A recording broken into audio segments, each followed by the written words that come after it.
చెప్పు అన్నపూర్ణమ్మ, నీకు మాత్రం సీతా మహాలక్ష్మి లాంటి కోడలు దొరికింది. బంగారం లాంటి కోడలు వచ్చిందని సంతోషపడాలా, అదే టయానికి మొగుడు దూరం అయ్యాడని బాధపడాలా? చాలే ఊరుకోండి. నేనేమన్నా 16 ఏళ్ల బాలాకుమారిని ఆయన్ని లక్కా బంగారం వల్లే అతుక్కోవడానికి దూరం అయ్యారని బాధపడటానికి? మా ఆయన ఎక్కడున్నా నా గుండెల్లోనే ఉంటారు.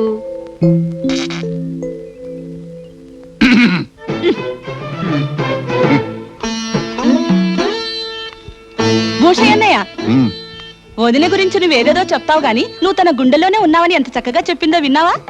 ఏమే, దాని గుండెలో సింహాలు అంటాడు నేను కాకపోతే ఏ పిల్లలు అంటాడు ఉంటాడే. అసలే గాని కొడుకు కోడలు శోభనం సంగతి ఏం చేసిందో అడుగు సుభద్ర. ఆ మాత్రం మాకు తెలియదు పాపం. ఊళ్ళోని పంతులందరూ మంత్రం వేసినట్టు మాయమయ్యారని చెప్పవే సుభద్ర. ఊళ్ళో పంతులు లేకపోతే పంతులమ్మలు లేరేంటి? ఇంతకాలం పంతులతో కాపురం చేసిన పంతులమ్మలు శోభనానికి ఆ మాత్రం ముహూర్తం పెట్టారేంటి? అట్ట చూస్తావేంటి అడగవే సుభద్ర. అయ్యో నా స్వామి, ఎంత మంచి ఆలోచన చెప్పారు. ఇట్లాంటి ఆలోచనలు చెప్పినప్పుడే మీరంటే నాకు ఏమిటా మీద మీదకి వస్తున్నా? ఏమిటా మీసలో ఇంటికి లాగుతా? రాత్రిపూట ఒంటరిగా పడుకుంటాను కదా, గాలోదేమో పట్టకుండా తల కింద పెట్టుకుంటా. భూషయ్యన్నయ్య మీసోలో ఇంత విషయం ఉందా?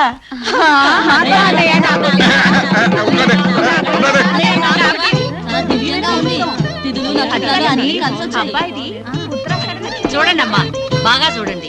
మా బాలరాజు వైదేహి కలిసే ముహూర్తం అదురుగా ఉండాలి. గాంధీ గారి ఓర్పు, నెహ్రూ గారి నేర్పు, మా ఆయన తీర్పు కలబోసి పిండి రుబ్బి బొమ్మ చేసినట్టు బుజ్జిగా భూగోళవంత బిడ్డ పుట్టాలి. అన్నపూర్ణమ్మ, అద్భుతమైన ముహూర్తం. 26వ తారీఖు పాడ్యమి, గురువారం రాత్రి 9:25 అయ్యో, ఆ రోజా? ఏమైందిరా? పచ్చి పులుసు పరమశివం గారు పోయిన రోజమ్మా. ఆయన ఎవరు? మన బంధువా? కాదు, రాబందు. ఆ ముహూర్తం వద్దమ్మా. అయితే ఈ ముహూర్తం చూడండి. 30వ తారీఖు శ్రావణ సోమవారం రాత్రి 7:10 దివ్యమైన ముహూర్తం.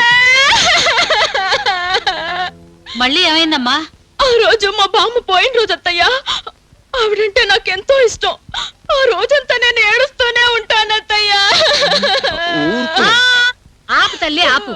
నీ ఏడుపేమో గాని మీ శోభన ముహూర్తం పెట్టించలేక నాకేడుపు వస్తుంది. ఎక్కడన్నా కొత్తగా పెళ్ళైనాళ్ళు ఎప్పుడెప్పుడు గదిలోకి వెళ్దామా అని ఎదురు చూస్తారు. మీరేమో ఎప్పుడెప్పుడు శోభనం ఆపుదామా అని ఎదురు చూస్తున్నారు.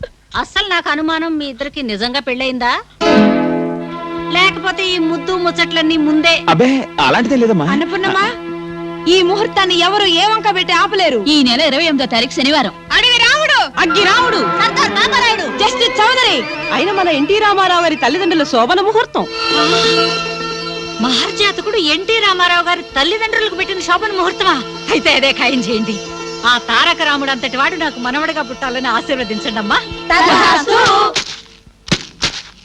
తొందరగా కానివ్వండారా. అయిపోయింది. మెత్తగా రుబ్బండి అమ్మా. అట్టాగే. అప్పడాలు కొండ పెంకులలో చేయొద్దు, పల్చగా చేయండి. అట్టాగే. అత్తయ్య, ఏమ్మా, ఈ తతంగాలు అవి అంత అవసరం అంటారా? అదేమిటమ్మా, ఆకాశం అంత కాకపోయినా మా వీధంతా పందిరి వేయించి, భూమంత కాకపోయినా మా ఊరంతా ముగ్గులు పెట్టించి, సీతారాముల కళ్యాణంలాగా వైభవంగా 9 రోజులు పెళ్లి చేయాలనుకున్నాను నా కొడుక్కి. ఆ ఆశ ఎలాగూ తీరలేదు. కనీసం ఈ ముద్దు ముచ్చటైనా తీరనేయమ్మా. తస్స చెక్క. ఏంటి, నిలబడే నిద్రపోతున్నావా, లేకపోతే కళ్ళు తెరుచుకునే కలలు కంటున్నావా? అర్థమైంది.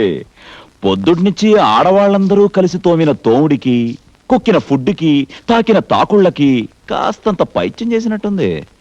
ఏమైతేనేం గాని అప్పుడే కొత్తగా పెళ్లిన పెళ్లి కూతుర్లా నీ యాక్టింగ్ మాత్రం సూపర్.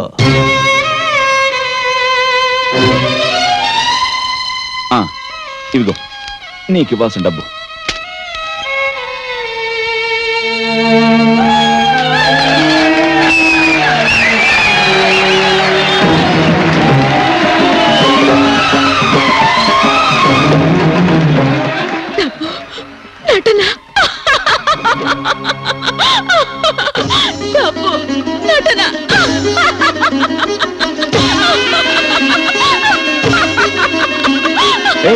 ఏంటా నవ్వు? వైదేహి, ఏమైంది నీకు?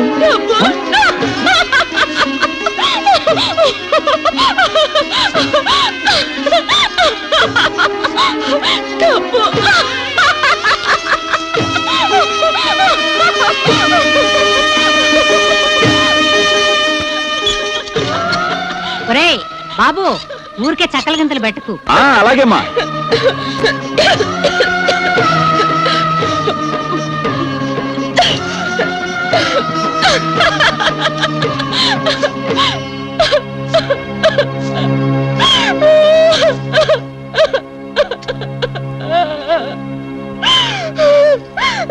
వైదేహి, ఇందాక నవ్వు ఇప్పుడు ఏడుపు. ఏమైంది నీకు?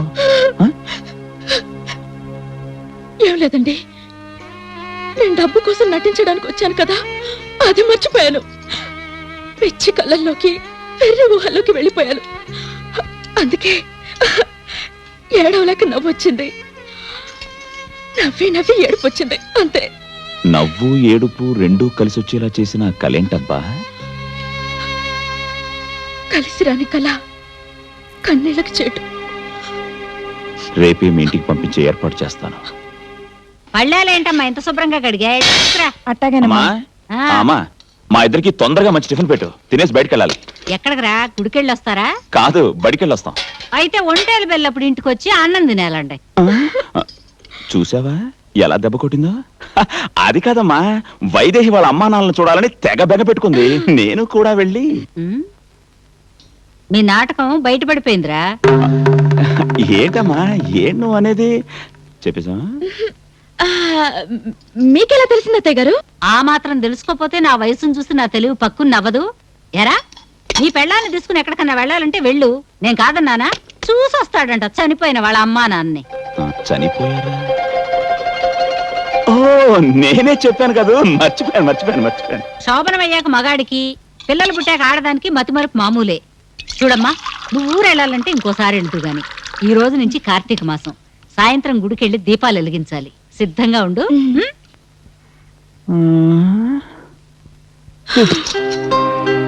చెక్క కథ అడ్డం తిరిగింది వైదేహి. అందుకే అబద్ధం ఆడకూడదన్నారు పెద్దలు. మరి నువ్వెందుకు ఆడుతున్నావు? నేనెక్కడ ఆడాను? నా పెళ్ళాంగా, శోభనం పెళ్లి కూతురుగా నటనేగా. మీకేమో, నాకు కాదు.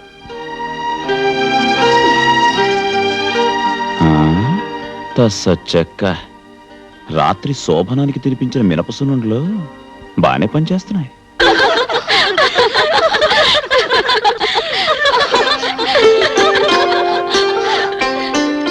వైదేహే, బాగున్నారా? నాకంటే ముందే పెట్టేశారా మీరు దీపాలు? వైదేహి, కార్తీక మాసంలో ఈ కార్తీక దీపాలు ఎందుకు పెడతారో నీకు తెలుసా? చనిపోయి పైలోకంలో ఉన్న మన పెద్దవాళ్ళు ప్రతి ఏడు ఈ కార్తీక మాసంలోనే మన లోకానికి వస్తారు. వచ్చే వాళ్ళకి వెలుగుతో నింపి దారి చూపించడానికి ఈ దీపాలు. వాళ్ళు వచ్చే దారి ఎంత కాంతివంతంగా ఉంటే వాళ్ళ ఆత్మలు అంత శాంతిస్తాయి. వాళ్ళు శాంతించిన ఆత్మలతో మనల్ని ఆశీర్వదిస్తారు. అందుకే కార్తీక మాసంలో ఈ దీపాలు పెడతారు. అబ్బా, వైదేహికి ఎన్ని విషయాలు తెలుసే? ఏయ్, ఓడిపోయిన మహారాణిస్తుందే.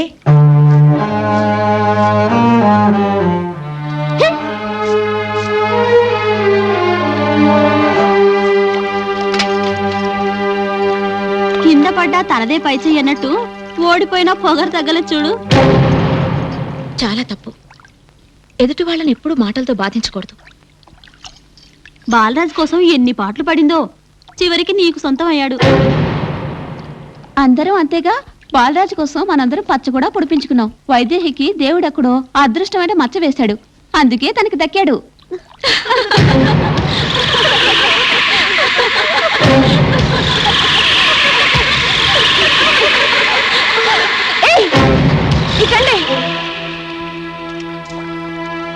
ఏంటి అది నా గురించి ఏం చెప్తుంది? అబ్బే, ఆ అమ్మాయి ఏం చెప్పడం లేదే. నీకు దక్కాల్సిన అదృష్టం తనకు దక్కిందని అనుకుంటున్నావు. ఏమైనా ఒకటి నాగమణి, నీ పరిస్థితిలో నేనే కనుకుంటే వైదేహిని చంపేదాన్ని, చచ్చేదాన్ని.